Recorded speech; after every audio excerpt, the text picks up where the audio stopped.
been over this many times, but look, he owed $2.2 million in unpaid taxes. It wasn't just that he missed the payment. He played games of sending the money to a Chinese corporation and then having it loaned back to him. It was a scheme. It was a money laundering scheme. It was a tax evasion scheme. It was a lot of felonies is what it was. And if it were you or I or anybody else, we would have already been in prison. I believe that to be a fact. What say you? Oh, absolutely. This is outrageous. I mean, just looking at the proposed plea agreement and the charges, they say that he earned more than $1.5 million in 2017 and more than $1.5 million in 2018, and that he owed taxes in excess of $100,000 in 2018 and 2017 and $100,000 in 2018. But they don't tell you what the excess is. They say he just owes more than $100,000. They had the right numbers. And you're right. He owed millions of dollars, and he did play games. And some of these games, called for felony charges. Just for an example, just in 2018 alone, he was playing games with taking deductions that range from $267,000 to $500,000. What were some of those funny deductions?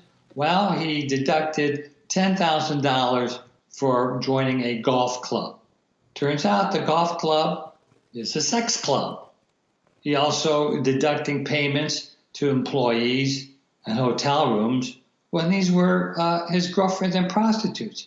I mean, this is the kind of tax evasion. Yeah, I mean, it's so jaw-dropping. I mean, you're paying for sex clubs and calling it, whatever. You're paying prostitutes. You're putting up drug dealers in hotel rooms and long-term rentals. I mean, this is one crime fueling another crime being paid for by a series of crimes and money laundering and bribery.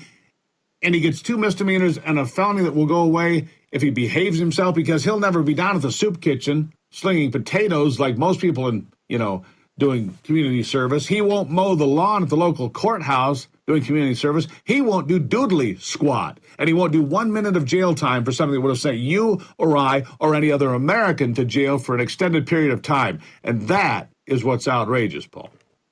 Absolutely. And thank God for the House Ways and Means Committee getting these 2 IRS whistleblowers who are coming forth with this information and testifying how the U.S. attorney said Weiss that his hands were tied, that he couldn't press these charges. And yet Mayor Garland said, oh, no, I gave him carte blanche.